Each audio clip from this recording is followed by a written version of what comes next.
पुनीत आज बस में बैठकर अपने गांव से पुणे के लिए रवाना हो गया था। उसने अभी शहर में एक बड़े कॉलेज में इंजीनियरिंग में एडमिशन लिया था।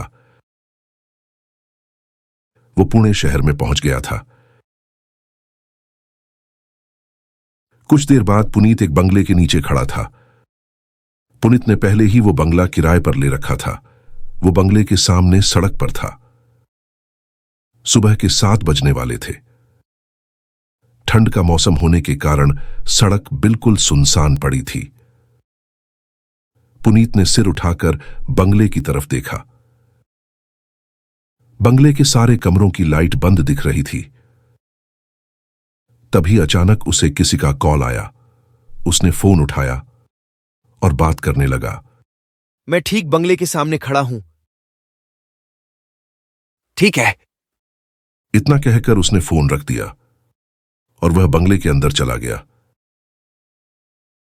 घर अंदर से बेहद साफ सुथरा था। वो सोच में पड़ा था कि इतने बड़े बंगले में वो अकेला कैसे रहेगा। तभी उसे किसी ने आवाज दी। अरे सर, आप ही पुनीत हो क्या? पुनीत यह आवाज सुनकर डर गया। उसने अपनी सांस रोककर डरते हुए पीछे मुड़कर देखा तो वो कोई और नहीं, उस मकान का मालिक था जो उसे घर दिखाने आया था। पुनीत मकान मालिक को देखकर शांत हो गया। उसने बिना कुछ कहे पुनीत को पूरा घर दिखा दिया।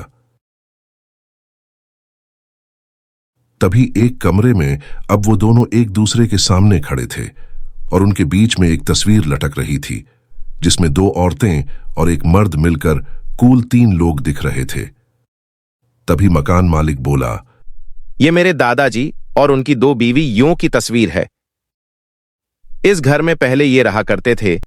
तुम्हें वह तस्वीर के सामने की मोमबत्तियां दिखाई दे रही है? हां, मेरे सामने ही तो जल रही है। मेरी बात ध्यान से सुनो। जब तक तुम इस बंगले में हो, यह कैंडल्स कभी बुझनी नहीं चाहिए। इसकी जिम्मेदारी मैं तुम्हें देता हूं। अगर गलती से कभी एक मोमबत्ती बुझ गई तो जितनी जल्दी हो सके उसे दोबारा लगा देना, और अगर तीनों एक साथ बुझ गई तो अनर्थ हो जाएगा। पुनीत ने थोड़े आश्चर्य से पूछा, क्योंकि उसे कुछ समझ नहीं आया था। अगर यह मोमबत्तियां बुझी तो ऐसी क्या आफत आ जाएगी जो आप इतनी सीरियसली कह रहे हैं? मकान मालिक ने पुनीत की बात को टोकते हुए कहा, यह सब मत पूछो। तुमसे जितना कहा उतना करो। अगर यह शर्त मंजूर है तो यहां रह सकते हो, वरना चले जाओ यहां से। मैं घर किसी और को किराए पर दे दूंगा। पुनीत बिना कुछ कहे वहीं शांत खड़ा रहा। वो गहरी सोच में पड़ा था। हे भगवान, अगर मुझे ये घर नहीं मिला तो मैं इस अनजान शहर में कहां भटकता फिरूंगा। पुनीत के पास दूसरा कोई रास्ता नहीं था। वो मकान मालिक की बात को मान लेता है। मकान मालिक पुनीत से महीने का किराया लेकर वहां से चला गया। पुनीत ने रात का खाना खाया और अपने कमरे में जाकर सो गया। लगभग आधी रात बीत गई थी। पुनीत शांति से सो रहा था। तभी तस्वीर के नीचे लगे 3 मोमबत्तियों में से एक मोमबत्ती बुझ गई। तभी अचानक बाहर जोर से हवाएं चलने लगी। हवा के कारण पुनीत के बेडरूम और हॉल की खिड़की खुल गई। उससे पुनीत की नींद भी टूट चुकी थी। डर के मारे उसने तुरंत हॉल की तरफ दौड़ लगाई। उसने हॉल में आकर सारी खिड़कियां बंद कर दी और फिर से सोने के लिए बेडरूम की तरफ मुड़ा, पर जैसे ही मुड़ा, डर के मारे उसका शरीर थर-थर कांपने लगा। उसने देखा कि हवा के कारण तस्वीर के नीचे की एक मोमबत्ती बुझ गई थी, पर डरने वाली बात कुछ और थी, क्योंकि उस तस्वीर में से एक औरत गायब हो गई थी और आधी तस्वीर का रंग खून के रंग में बदल गया था। वो जल्दी किचन की तरफ भागा और मोमबत्तियां जलाने लगा। वह बहुत कोशिश कर रहा था, पर आग नहीं जल रही थी। कई कोशिशों के बाद पुनीत ने फिर से मोमबत्तियां जलाईं। डर के मारे उसकी सांसें फूल गई थीं। वो थोड़ी देर वहीं सांस लेने के लिए रुका। तभी उसे ऐसा लगा कि कोई साया उसके पीछे खड़ा है। वो बेहद डर गया था। डरते डरते उसने पीछे मुड़कर देखा तो वहां पर कोई नहीं था। अचानक उसे कुछ गिरने की आवाज आई। उसने वह मोमबत्तियां उठाई और धीरे धीरे दबे पांव हॉल की तरफ जाने लगा। वो हॉल में पहुंचा तो उसने देखा कि दूसरी मोमबत्ती भी बुझ गई है।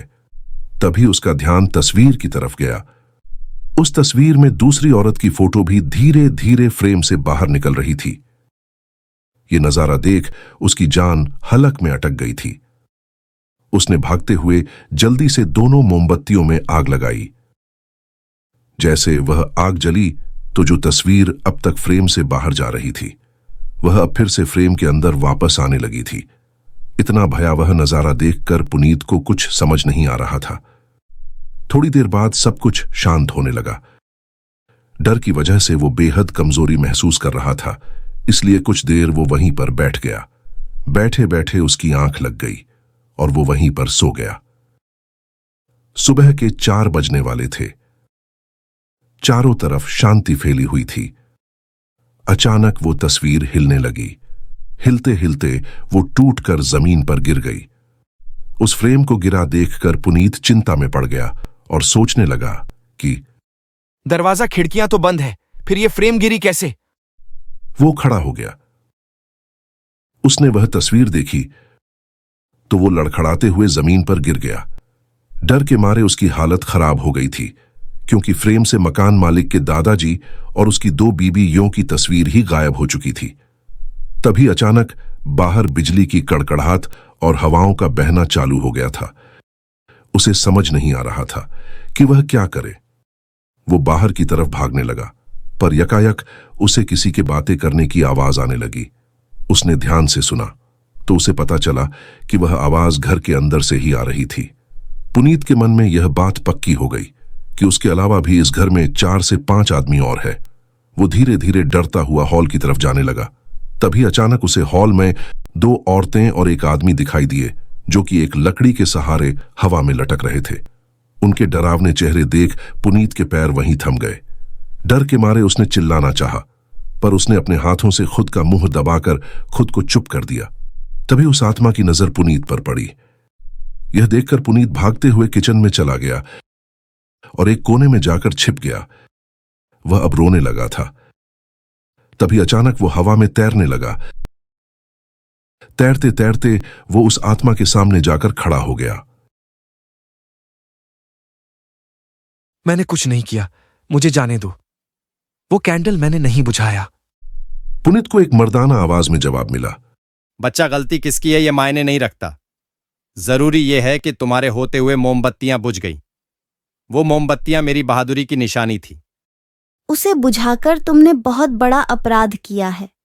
अब इसकी सजा तो तुम्हें मिलकर ही रहेगी। अचानक पुनीत के शरीर से धुआं निकलने लगा। तभी अचानक उसकी पीठ में आग लग गई। देखते देखते उसका पूरा शरीर आग की गोद में आ गया। ये नजारा देख वो तीनों आत्मा वहां से चली गई और इधर पुनीत की भी मौत हो गई थी। अगर आपको हमारा वीडियो पसंद आया तो वीडियो को लाइक करें और चैनल को सब्सक्राइब करें।